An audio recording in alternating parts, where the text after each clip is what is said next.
It was supposed to be a perfect wedding anniversary trip for my husband and me.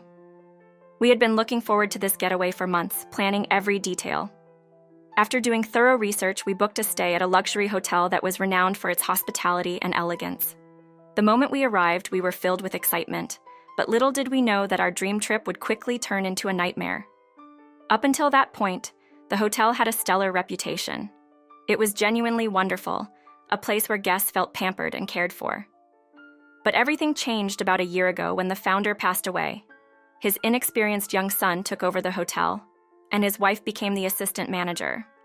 Unfortunately, they lacked the necessary training to run such a prestigious establishment. The founder's wife tried to guide them, but her daughter-in-law refused to listen.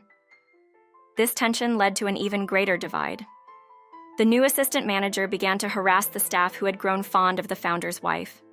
The elderly woman, already struggling with her health, was heartbroken at her inability to train her daughter-in-law properly. As time passed, she showed up to work less and less, leaving the hotel in the hands of the untrained couple. With their management, the hotel's charm and attentiveness began to vanish. Complaints started pouring in, but the couple ignored them. At first, the issues were small, like a lack of elegance or rude interruptions. But soon, the problems escalated. The hotel, which catered primarily to VIP guests, didn't receive much direct feedback, likely because many were too polite or intimidated to voice their complaints. Desperate to save their sinking business, the new managers devised a shocking strategy. They began room swapping, allowing a few regular customers to book VIP rooms, but only if they agreed to switch to less desirable accommodations. They charged both the VIPs and regular customers, pocketing extra cash in the process. This disgraceful tactic showed their complete lack of understanding about running a hotel. As we settled into our room, we immediately noticed it did not match the lavish photos online. Instead of the opulence we expected, the space felt cramped and poorly maintained. I felt a wave of disappointment wash over me, but I decided to let it slide for the moment, hoping the rest of our stay would be better. However, our hopes were dashed when the assistant manager made an unexpected appearance. She burst into our room, unannounced, demanding payment for our stay, even though we had already settled the bill at check-in. Her tone was aggressive, and her attitude left us feeling uneasy. This wasn't the warm welcome we had anticipated for our special occasion. I tried to reason with her, but she dismissed our concerns and stormed out. I couldn't shake off the feeling that something was very wrong with the management of this hotel. Despite my growing unease, we tried to enjoy our anniversary dinner in the hotel restaurant that night, but the service was slow, and the food was underwhelming. We overheard other guests grumbling about their experiences, and it became clear we were not the only ones dissatisfied. After dinner, I decided to document our experience, taking pictures of the room and the dinner menu. I wanted to have a record in case we needed to raise complaints later. My daughter, a budding photographer, joined me. She had a knack for capturing moments, and I knew her instincts could help us show the truth of our situation. The next day, I reached out to the hotel management to express our concerns formally. To my shock, I received a voicemail from the assistant manager threatening to kick us out if we didn't comply with her demands. My heart raced as I listened to the recording. I knew we had to take action, and I felt a growing determination to stand up against the mistreatment. Fortunately, my daughter's keen eye had already captured multiple angles of our experience. The assistant manager's threatening voicemail became valuable evidence of their misconduct. I shared this information with some friends who had worked in journalism, and they suggested I approach a consumer protection agency. After gathering all the evidence, including the photos and the voicemail, I felt empowered. It was time to take a stand. Armed with our documentation, I approached the Consumer Protection Agency, ready to fight for justice, not only for ourselves, but for all the guests mistreated by the hotel. Shortly after our complaint was filed, things began to change. Articles began appearing in local magazines about the hotel's decline. The response was overwhelming. Celebrities who had once frequented the hotel began to speak out, sharing their disappointing experiences. The hotel's reputation was crumbling, and I felt a mix of satisfaction and disbelief. With every article published, the pressure on the hotel intensified. More and more guests began to come forward with their own horror stories, and it was clear the new management had made a mess of things. The once proud establishment was now in a free fall, and I couldn't help but feel responsible for playing a part in this unraveling. Then came the call I had been anticipating. The assistant manager reached out, her voice dripping with rage. "How dare you publish such lies?" she shouted.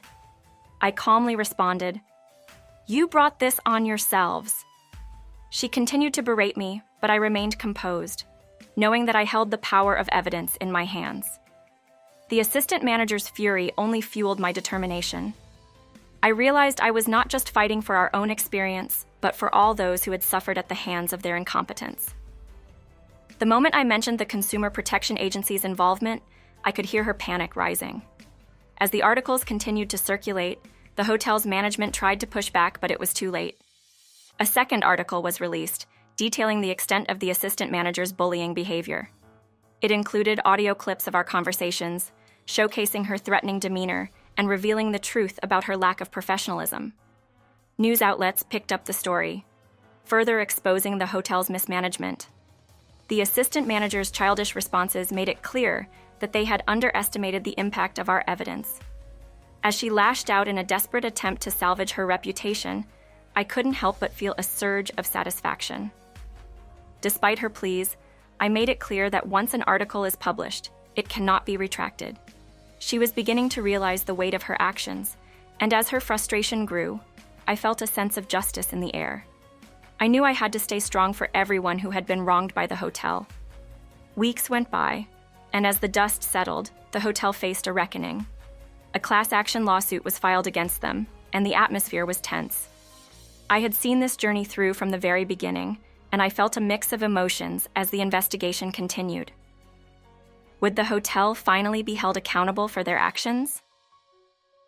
Months later, the news broke that the hotel had officially closed its doors. The management team's incompetence had led to their downfall. I felt a bittersweet sense of victory, knowing we had played a role in bringing about this change. My husband and daughter were proud of the stand we had taken, and I couldn't help but reflect on the lessons we had learned along the way. To celebrate our hard-fought victory, my daughter planned a new trip for us to a different luxury hotel. This time, she wanted to ensure we had the perfect experience. We were all excited and hopeful, ready to create new memories without the shadows of our previous experience hanging over us. When we arrived at the new hotel, we were greeted with genuine warmth and hospitality. The staff was attentive, and the atmosphere was everything we had dreamed of for our anniversary. It felt like a fresh start, a chance to move on from the difficulties we had faced. As we settled in, I noticed how much my daughter had grown throughout this journey. Her passion for photography had blossomed, and she was eager to capture every moment of our new adventure. It reminded me of how resilient we had become as a family, and I was grateful for the bond we had forged through our trials. Reflecting on the past year, I realized that life is a journey filled with unexpected twists and turns. The challenges we faced taught us the importance of standing up for ourselves and advocating for what is right. It reminded us that resilience and unity can help us overcome even the toughest obstacles. With our new hotel experience behind us, I felt a renewed sense of hope. Our daughter was planning to start a family of her own, and I couldn't help but dream of all the future trips we would take together. Life was moving forward, and I was excited for what lay ahead. As we sat down to enjoy our anniversary dinner at the new hotel, I raised a glass to my family. To new beginnings and unforgettable memories, I declared. We toasted to the lessons learned and the brighter future ahead of us, knowing we would face whatever came our way together. After all, life is a journey, and no matter what happens, we would keep standing up, resilient, and determined to navigate through it all. So, where to next?